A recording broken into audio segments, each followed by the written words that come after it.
Magandang araw mga kaibon, mga kalapatids. Welcome back ulit sa channel namin. For today's video, ika-handling natin yung mga itlog ng mga African lovebirds natin, no? Tingnan natin kung ilan yung fertile sa mga itlog nila. So bale, tatlong nest box yung bubuksan natin, no? Para i-handling yung mga itlog ng mga African lovebirds natin. Yun, tara. Samahan nyo ako. At tingnan natin kung ilan yung fertile ng itlog ng mga alaga natin. Tara.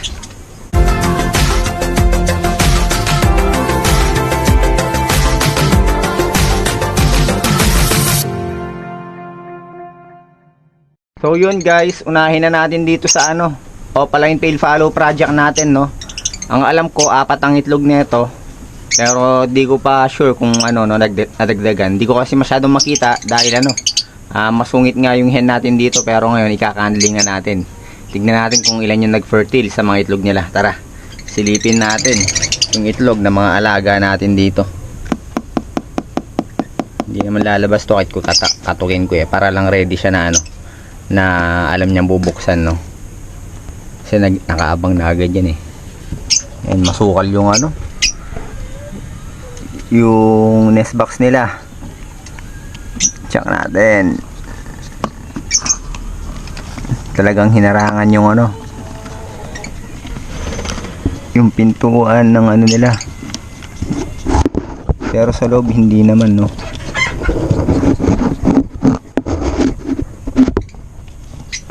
Hindi natin makita mga kaibon. Hindi lang, ayusin natin sandali. So yun, binuksan natin ng konting dahil masukal nga masyado. Check natin yun, fertile isa, dalawa ang fertile, hindi fertile.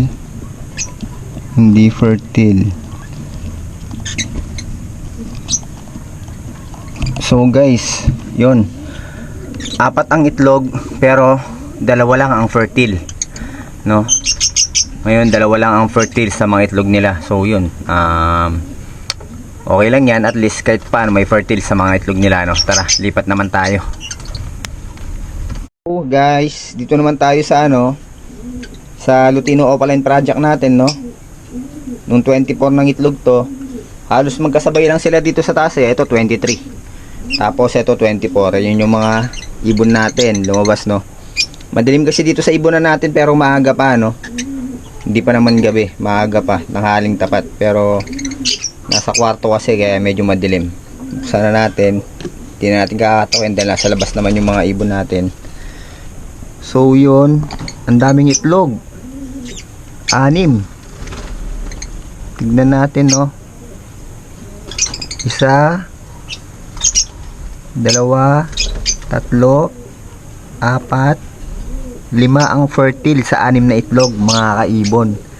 Napakaraming itlog, 6, tapos 5 ang fertile. Yung isa na yon, hindi natin alam kung huling lumabas yon, kung magfo-fertile pa yon. Kaya yun, hintayin pa natin. So yun, good news, napakaraming fertile sa itlog nila. Sana mapisa lahat, no. At sana maraming visual na Lutino sa mga anak nila, or Opa Lutino, no, sex link hen. Yun, napakagandang blessing nito. Good news. Galing ng breeder natin. Tara, lipat naman tayo dun sa isa nating alaga sa Lutino Opaline project din natin. So ito pa yung isang Lutino Opaline project natin. Nang itlog sila nung 28. So ngayon ay araw ng Sabado, November 9, no. Bali pang 11 days niya na. So usually hindi ako nagka-handling ng ganyan. Talagang 15 days ako nagka-handling pataas. Pero ka-handling na rin natin, check na rin natin kung may nag-fertile na, no. Tara, check natin yung itlog ng mga alaga natin dito. Sana may nag-fertile na. Yun. Ito kayo natin, palabasin lang natin yung hen. Malabas naman to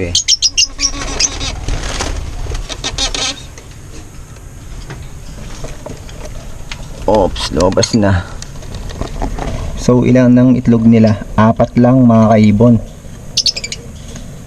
isang fertile, dalawa, isa wala, tatlo, 3 out of 4 mga kaibon ang fertile, no? Pero ang sabi ko nga sa inyo, hindi pa sure yan kung yung isa magpo-fertile pa o hindi, dahil nga sa 15 days doon tayo makakasigurado, no? Dahil nangyari na sa akin, lagi nangyayari sa akin yan eh, kapag ano, pag nag-check ako ng 10 days, kadalasan walang fertile, pero pag 15 days na, nagpo-fertile naman lahat. So ganun yung kadalasan na nararanasan natin dito sa ano natin, ibunan natin. Kaya yun, tingnan natin kung magpo-fertile pa, no, sa susunod yung ano, yung isang itlog pa nila. Pero good news na rin, tatlo, 3 out of 4 fertile sa itlog nila, no. Sana may mag-visual din na Lutino Opaline dito sa ano natin, mga itlog ng alaga nating African. So yung dito, yung Crimino Opaline project natin at Lutino Opaline project na rin, no. Hindi pa natin pwedeng silipin to dahil nung 4 lang ng itlog to. Hindi ko alam kung nang itlog na talaga siya eh. Pero hindi na siya lumalabas ng nest box, ibig sabihin naglilimlim na yung hen natin dito. Baka may itlog na talaga siya. Pero yun nga yung sinasabi ko sa inyo, kapag hindi fertile yung itlog niya, sinilip mo, ibabaon niya na yun. Pero kapag fertile na, tapos sinilip mo, itutuloy niya na yung paglilimlim ng ano, ng mga itlog niya, no. Kaya nagkakandling ako dito yung malapit nang mapisa yung itlog nila. Ganun ako nagkakandling. Nung nakaraan nga sa vlog natin, no, kung matatandaan nyo, sinilip natin yung itlog nila, pisa na pala, no. Hindi natin inaasahan, pisa na pala yung mga itlog nila. Kaya yun. Tapos dito naman sa ano natin, Red Factor Opaline project natin, check natin kung nang itlog na ulit, no. Tingnan natin nest box nila. Palabasin lang natin yung mga alaga natin. Ayan, lumabas na, oh, yan, oh. Yung hen, ito yung hen. Medyo magana yung pit niya eh. Ayun rin pala yung kak natin. Medyo magana yung pit niya, pero wala pang itlog, mga kaibon. Wala pang silang itlog, no. Pero okay lang yan. Sana ano, mag-fertile naman yung mga itlog nila this time, no. Kasi nung nakaraan, 4 na itlog, walang fertile. Sana ngayong ano, clutch, mag-fertile naman, no, yung mga itlog nila. So yun mga kaibon, good news naman, no. May mga nag-fertile naman sa itlog ng mga alaga nating African lovebirds. Bali yung nag-fertile, bilangin natin 5 dito sa Lutino Opa project natin, 2 sa Opa Pale Follow project natin, bali 7, 3 sa Lutino Opaline project natin, bali 10 yung fertile, no. Sa 3 nest box lang yun, mga kalapatid, ay mga kaibon. So yung iba, baka magbe-breed pa lang yan, no. May mga bago tayong sinasalang. Next time ipapakita ko sa inyo yung mga bagong mutation na abangan nyo dito sa ano natin, sa ibunan natin, no. Mga bagong mutation na ipaparaffle natin kapag na-breed natin. So yun mga kaibon, mga kalapatids, maraming salamat. Huwag nyo sanang kalimutan follow at mag-subscribe sa aming Facebook page at YouTube channel. Kita-kits tayo mamaya mga kaibon, no, sa ano natin, free raffle birds natin. Good luck sa lahat ng kasali, no. Konti lang ng kasali. Mataas yung chance nyo na ano, manalo sa free raffle birds natin. Tapos yun, congrats kay Sir Ethan Asuncion, no, sa ano, special bird natin na siya nanalo, siya nakakuha.